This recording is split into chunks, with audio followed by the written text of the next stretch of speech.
Okay, let's start with our book.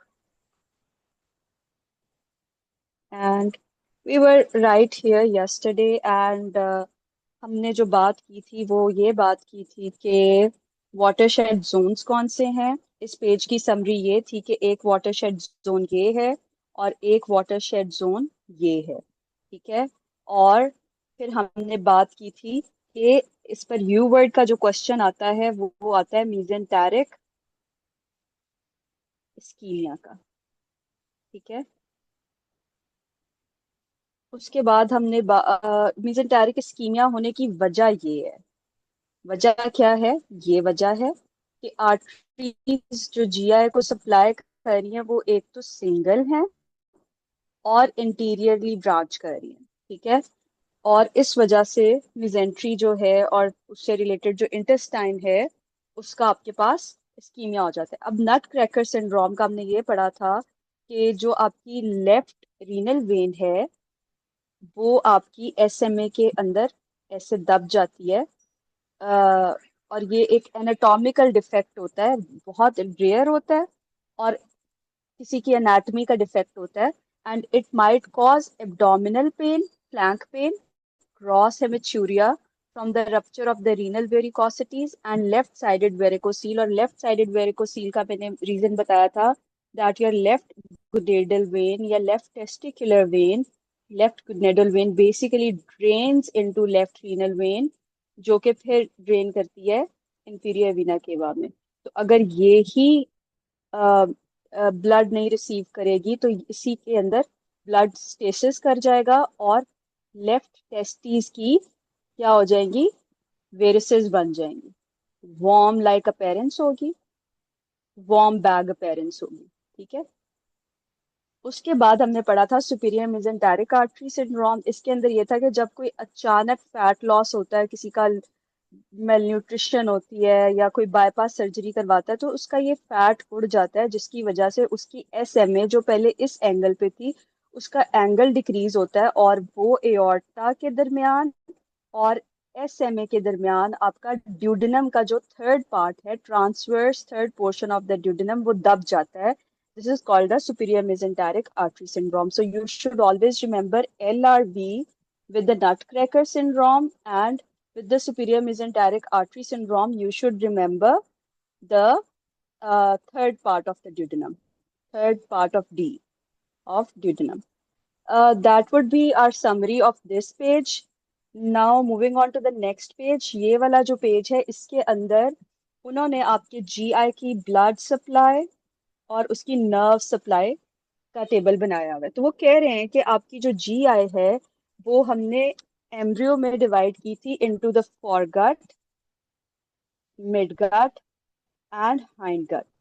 तो वो कह रहे थे फॉर गट की जो आर्टीरियल सप्लाई है, अगर हम एओर्टा बनाए यहाँ पर तो हमने पहले ही ये बात की थी कि T12 के लेवल पर एक सिलियक आर्टरी होती है या सिलियक ट्रंक होती है, वो आर्टीरियल सप्लाई है। और इस लेवल पे पैरासिम्पथेटिक इनर्वेशन क्या है? Vagus nerve, which is the cranial nerve 10।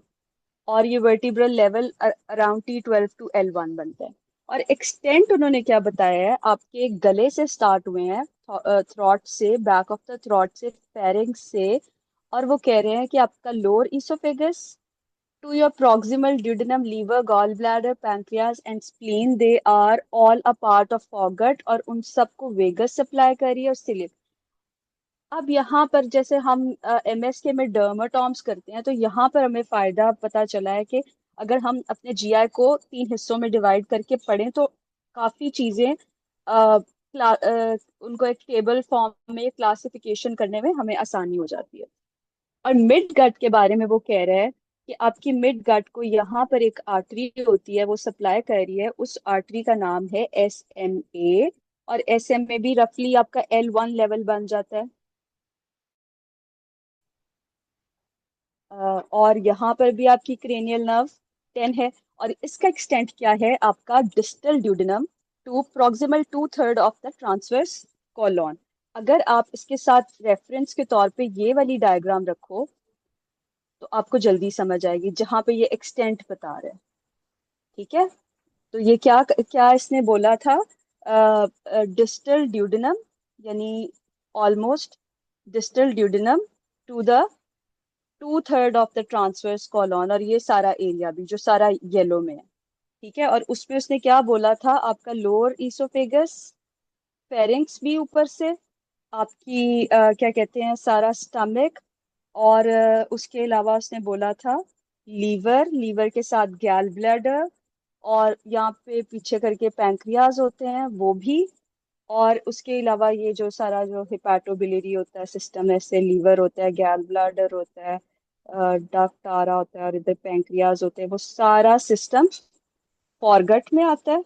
ये वाला सारा सिस्टम आपका मिड गट में आता है, और ये हाइंड गट में।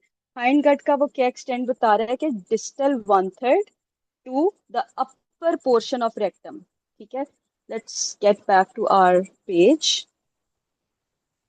And go back to this table. तो ये चीज वो आपको क्या कर रहा है, एक्सटेंट बता रहा है बेसिकली, एक्सटेंट। ठीक है, distal 1/3 of the transverse colon to the upper portion of the anal canal। और सिंपथेटिक पैरासिम्पथेटिक उसने कहा इसकी है pelvic। ठीक है, pelvic nerves। और sympathetic innervation arises from the abdominal prevertebral ganglia, vertebrae जो आपकी हड्डियां होती हैं उनके आगे इनके गैंग्लिया पड़े होते हैं, जिनके नाम है celiac ganglion, superior mesenteric ganglion and inferior mesenteric ganglion. तो अगर हम सिंपथेटिक भी इधर लिख लें, तो जो आर्टरी के नाम का गैंग्लियन है celiac ganglion, SMA ganglion supplies the mid gut, and IMA ganglion supplies the hind gut. तो ये एक रफ सा स्ट्रक्चर आपके दिमाग में बन जाता है जीआई को लेकर के जी। आपको पता होना चाहिए कि फॉरगट की आर्टेरियल सप्लाई क्या है, आप फौरन से बोलो सिलियक आर्टरी। उसकी पैरासिम्पथेटिक सप्लाई क्या है, वेगस नर्व है, और उसकी सिंपथेटिक सप्लाई कहाँ से आ रही है, सिलियक गैंग्लियन से आ रही है। लेवल कौन सा बनेगा, रफली T12। और एक्सटेंट क्या है, फेरिंक्स टू, रफली बता रही हूँ, pharynx to the proximal duodenum. और मिड गट कहाँ से सप्लाई, कौन सी आर्टरी कर रही है, एसएमए, वेगस उसकी इस तरह से करिए ना। I don't want to repeat it again and again. उसके बाद अगला टॉपिक है हमारा सिलियक ट्रंक। सिलियक ट्रंक जो है यहाँ पे बहुत थोड़ा सा उन्होंने लिखा हुआ है। उन्होंने कहा है सिलियक ट्रंक की ब्रांचेस क्या क्या हैं। एक उन्होंने कहा है कॉमन हिपैटिक आर्टरी। ठीक है, फिर उन्होंने कहा है मेन बात जो की है, जो उन्होंने हाईलाइट की है, उन्होंने कहा splenic artery and the left gastric artery. ये इसकी तीन बड़ी बड़ी ब्रांचेस हैं। तो T12 लेवल पर आपका ये सिलियक का बड है, एक बड़ी आर्टरी है, ट्रंक है, जो दे रही है common hepatic artery. Common hepatic artery के अलावा वो दे रही है लेफ्ट गैस्ट्रिक आर्टरी, और एक स्प्लीन की तरफ प्रॉपर जा रही है आर्टरी, जिसको आप कहते हो स्प्लीन की आर्टरी, यानी स्प्लीनिक आर्टरी। और अब अगर आप देखो तो ये लेफ्ट गैस्ट्रिक में कौन कौन सी ब्रांचेस दी हुई है। लेफ्ट गैस्ट्रिक जी ये हमारी जा रही है, अगर हम इसको ट्रेस करें तो ये इसने दी है गैस्ट्रोड्यूडेनल। ठीक है, गैस्ट्रोड्यूडेनल जो है वो आपकी बहुत ज्यादा ड्यूडेनल अल्सर्स के साथ रिलेटेड है। जब भी आपको यू वर्ड का क्वेश्चन आएगा और वो आपको ड्यूडेनल अल्सर की हिस्ट्री देगा, यानी वो कहेगा कि मील खाने से पोस्ट प्रेंडियल पेन इस पेशेंट की खाना खाने से इंक्रीज हुई है, तो you will guess that this is a duodenal ulcer.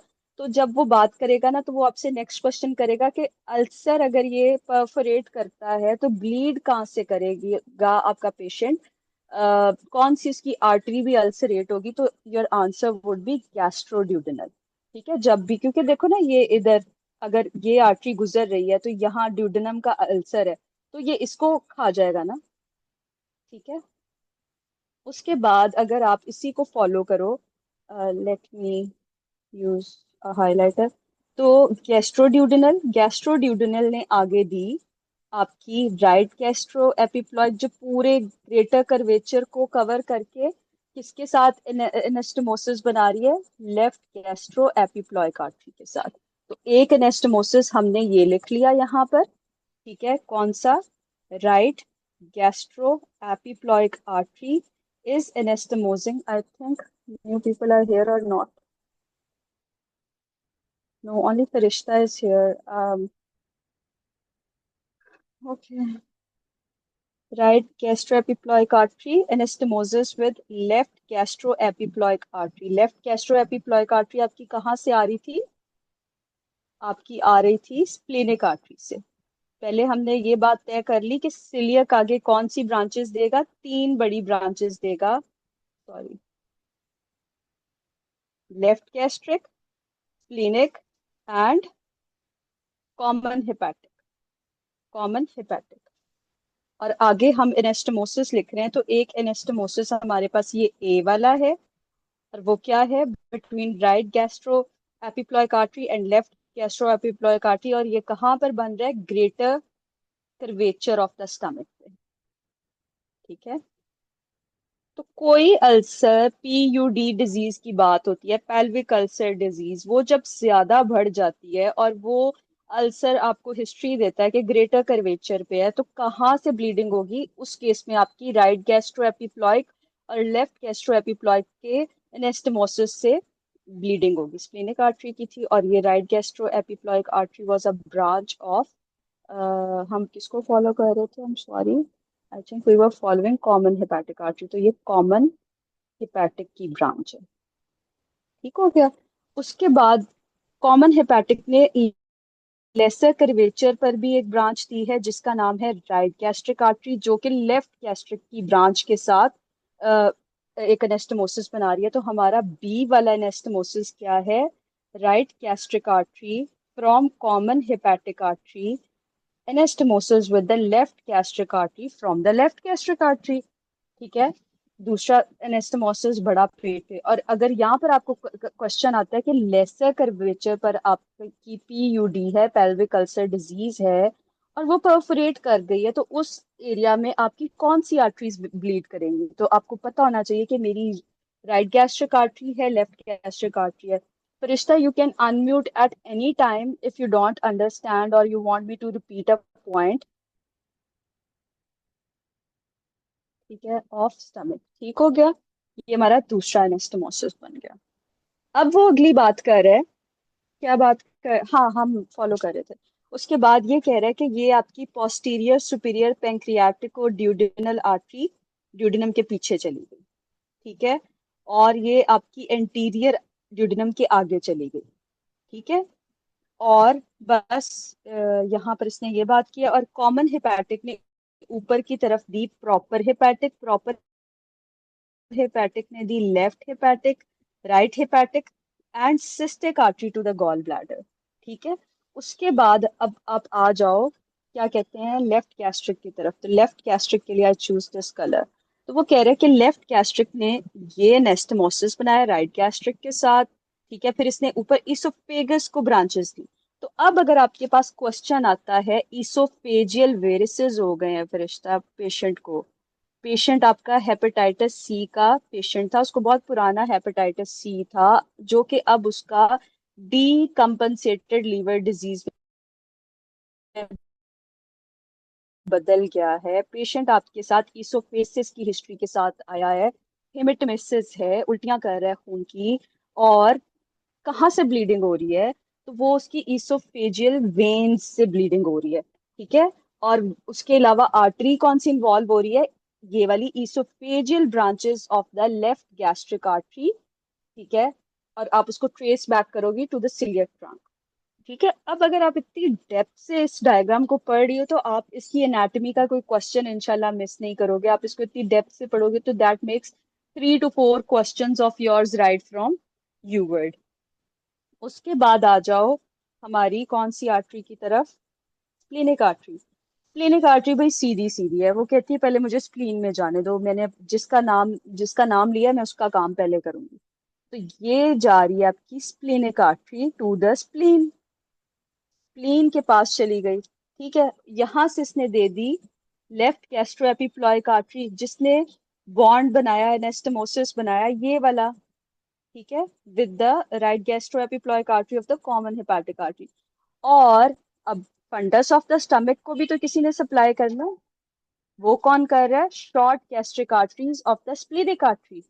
तो अब अगर अ, आप मुझे कहो कि डॉक्टर ज़ारा ये तो जाल बन गया, तो हम इस जाल को आसान करते हैं। लेफ्ट गैस्ट्रिक आर्टरी की क्या क्या ब्रांचेस हैं? Let me change my pen to a darker shade. तो लेफ्ट गैस्ट्रिक आर्टरी की ब्रांचेस हैं, लेफ्ट गैस्ट्रिक आर्टरी खुद है और इसकी ब्रांचेस हैं ईसोफेजियल ब्रांचेस। ठीक है, ईसोफेजियल ब्रांचेस और लेफ्ट गैस्ट्रिक आर्टरी खुद ही। ठीक है, स्प्लेनिक आर्टरी की क्या ब्रांचेस हैं? शॉर्ट गैस्ट्रिक आर्टरी और लेफ्ट गैस्ट्रो एपिप्लॉइक आर्टरी और स्प्लेनिक आर्टरी खुद, जो इसको भी अगर आप कंसिडर कर लो, स्प्लेनिक आर्टरी खुद जो स्प्लीन को जा रही है सीधा। उसके बाद कॉमन हेपेटिक की क्या आर्टरी है? अगर आप ऊपर की तरफ चले जाओ तो पहले प्रॉपर हेपेटिक होती है। प्रॉपर हेपेटिक आगे से राइट हेपेटिक आर्टरी देती है और लेफ्ट हेपेटिक आर्टरी देती है। और प्रॉपर हेपेटिक की आपकी दे रही होती है सिस्टिक आर्टरी। ठीक है, उसके बाद नीचे की तरफ ये ड्यूडेनम के आगे और पीछे दो आर्टरीज दे रहा है। वो उन आर्टरीज के क्या नाम है? Anterior superior pancreatico duodenal artery और posterior superior pancreatico duodenal artery. ठीक है, और जो आपकी यूएसएमएलई में कंसर्न वाली आर्टरी है जिसका क्या नाम है? Right gastroepiploic artery. ये तो अब आपको जिन लोगों को कीड़ा होता है ना भाई, मुझे तो एफए का हर पेज पढ़ना है, ये उसके लिए पेज की समरी है। ठीक है, लेकिन अगर आपको इस पेज में से ये बात याद हो गई है ना, ये वाला एनास्टमोसिस, ये वाला anastomosis, you will go a long way. आपको पता चल जाएगा कि भाई आज हमने दो बातें की हैं कि अगर पैल्विक अल्सर डिजीज स्टमक में होती है ग्रेटर कर्वेचर पर, तो कौन सा एनास्टमोसिस ब्लीड करेगा? anastomosis A between the right gastroepiploic artery and the left gastroepiploic artery. Lesser curvature पर होता है तो कौन सा एनास्टमोसिस ब्लीड करेगा? राइट गैस्ट्रिक आर्टरी और लेफ्ट गैस्ट्रिक आर्टरी का anastomosis at the lesser curvature. और अगर अल्सर जो है ड्यूडेनल है, ड्यूडेनम में अल्सर है, तो कौन सी आर्टरी ब्लीड करेगी? गैस्ट्रोड्यूडेनल। और उसके अलावा अगर और एक्सटेंसिव हो जाता है तो कौन सी आर्टरी ब्लीड करेगी? गैस्ट्रोड्यूडेनल की ही आगे से दो ब्रांचेस हैं, एएसपीडी एंड पीएसपीडी। ठीक है, वो ड्यूडेनल अल्सर में वो आप इन्वॉल्व कर लोगे। Okay, let's move on to the next page. अब ये वाला क्वेश्चन है पोर्टोसिस्टेमिक। आप इतनी डिटेल में करते हो, ये आप वही hepatitis C, DCL D, varices, spider angio mitosis वाला जो पेशेंट होता है, स्पाइडर मार्क अल्कोरस स्पाइडर वेब्स और हेमेटोमेसिस के लव्स आएंगे आपके पास। पेशेंट हेपेटाइटिस सी का पेशेंट है, बी का पेशेंट है, अब डिजीज डी कंपनसेटेड हो गई है, तो वहां पर इन एनास्टमोसिस का बड़ा जिक्र आएगा। तो पहला जो एनास्टमोसिस है वो आपका किस किन वेन्स, ये वीनस होता है इन नेचर। ठीक है, तो इस पेज में आपने सिर्फ एनास्टमोसिस किसके दरमियान बन रहा है। अब अगर इसोफेजियल वेन्स ब्लीड करेंगी तो आपके पास कंडीशन क्या आएगी? Oesophageal varices. ठीक है, उसमें आप क्या देते होते हो? अक्सर ये पूछ लेते होते हैं उसमें यूवर्ड में ऑक्ट्रियोटाइड। ठीक है, और इसोफेजियल वेन्स पे ये वाला जो नंबर वन वाला एनास्टमोसिस है किसके दरमियान बन रहा है? Azygos vein. ठीक है, ये देखो azygos vein and the, I think it should be left gastric vein. तो लेफ्ट गैस्ट्रिक वेन, इसका कॉन्सेप्ट ये होता है कि एक आर्टरी आपकी पोर्टल सिस्टम की होनी चाहिए और एक आर्टरी आपकी सिस्टेमिक सिस्टम की होनी चाहिए। तो ये सॉरी, वेन आपकी पोर्टल वीनस सिस्टम से होनी चाहिए और एक सिस्टेमिक वीनस सिस्टम से होनी चाहिए। तो अब हम ब्लू कलर चूज करेंगे for portal venous system and red colour for systemic venous system. तो आपके पास सिस्टेमिक की कौन कौन सी आर्टरी है यहाँ पर? यहाँ पर है सिस्टेमिक की, आपके पास है ए जाइगस वेन। और टू पर आपके पास सिस्टेमिक की कौन कौन सी आर्टरी है? Epigastric when. तो आप रेड से एपिगैस्ट्रिक लिख, ठीक है। और 3 पे आपके पास सिस्टेमिक की कौन सी है? Inferior rectus plus middle rectal veins. और पोर्टल की अब हम लिखते हैं दूसरे से, जो कि हमने चूज किया था ब्लू। पोर्टल की कौन सी है? एजाइगस वेन के साथ एनास्टोमोसिस कर रही है इधर से लेफ्ट गैस्ट्रिक वेन के साथ एनास्टोमोसिस। और जो लेफ्ट गैस्ट्रिक है, if you see clearly, it has been drawn in purple colour which means it is from the portal venous system, ठीक है।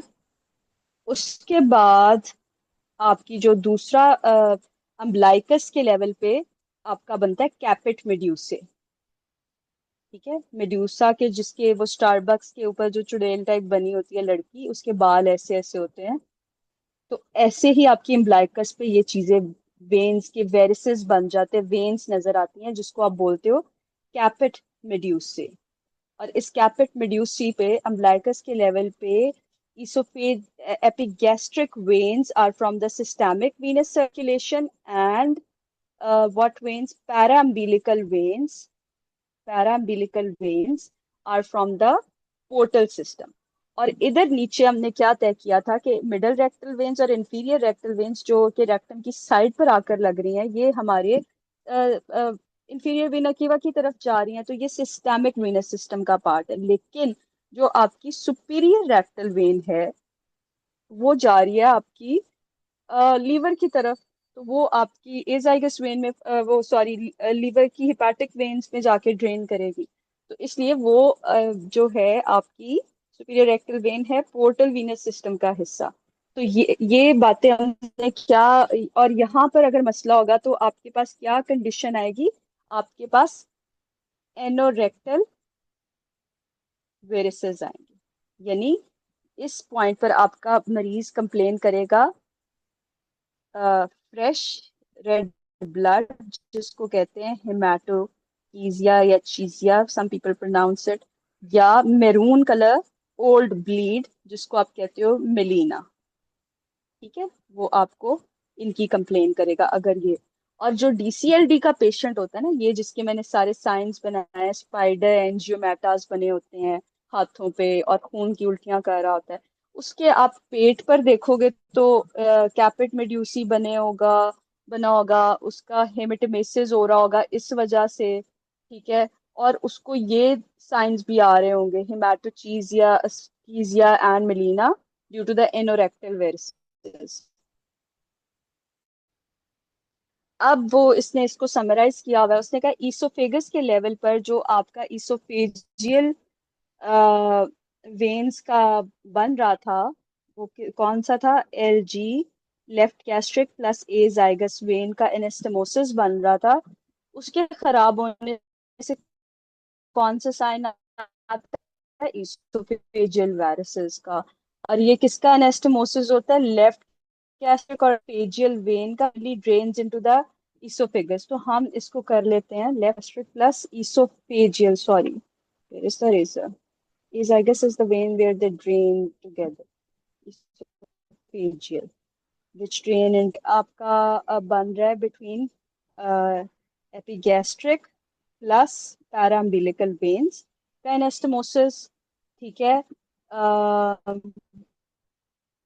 और एंटीरियर एब्डोमिनल वॉल पे आप साइन क्या आएगा? कैपिट मेड्यूसी का, ठीक है। और ये क्या है? इसोफेगस के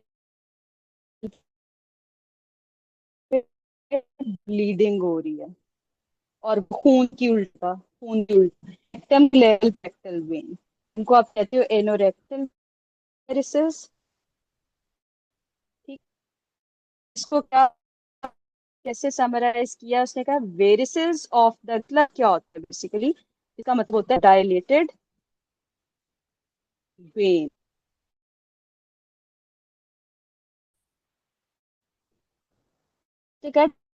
dilated veins of the gut CV के पेशेंट में नजर आती है, जिसका लीवर डिकम्पनसेट हो चुका होता है। तो gut is your esophagus, butt is the butt, the rectum, and capit is umbilical.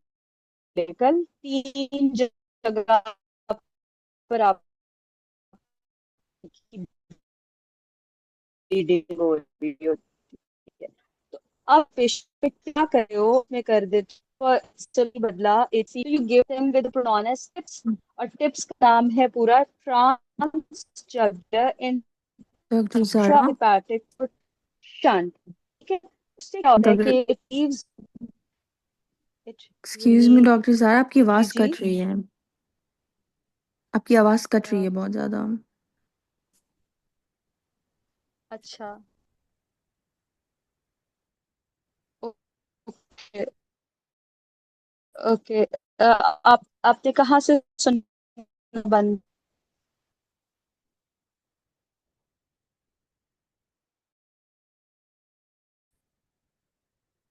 Table में जो एम्ब्लाइकस वाला एनास्टोमोसिस आप समझा रही थी।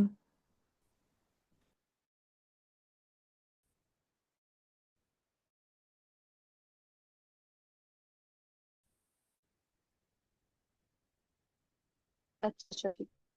आप लाइकस हो, वाईफाई तो मेरा ठीक जा रहा है। ओके। अम्बलाइकस वाला है का कैपिट में कौन कौन सी वेन्स आपकी कमी हो रही होती हैं? Para umbilical veins and epigastric veins, ठीक है। और सुपीरियर रेक्टल वेन कंबाइन करी होती है with middle rectal vein and inferior rectal vein और एनोरेक्टल वेन होते हैं। इसको कहते हैं varices of heart and the capitally seen with hypertension. ठीक है, वेरिसेस को आप डायलेट वेन्स, और इसमें आप क्या करते हैं, वे बेसिकली है डायलेटेड वेन्स। आसान डेफिनेशन। ठीक है। रिश्ता, अब मैं ऑडिबल हूं ना?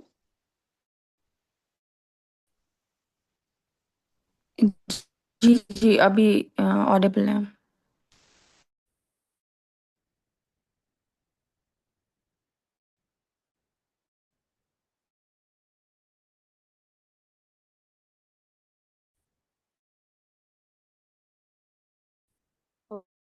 देते हो, यू गिफ्ट पोर्टोसिस्टा बनो बिटवीन पोर्टिन एंड हेपेटिक। ठीक है, पोर्टल वेन दरमियान पोर्टल वेन को और हेपेटिक वेन को आप डायरेक्ट जोड़ दो। ठीक है। और यहाँ से ताकि जो एनास्टोमोसिस बने हुए हैं इनसे फर्क ना पड़े, आप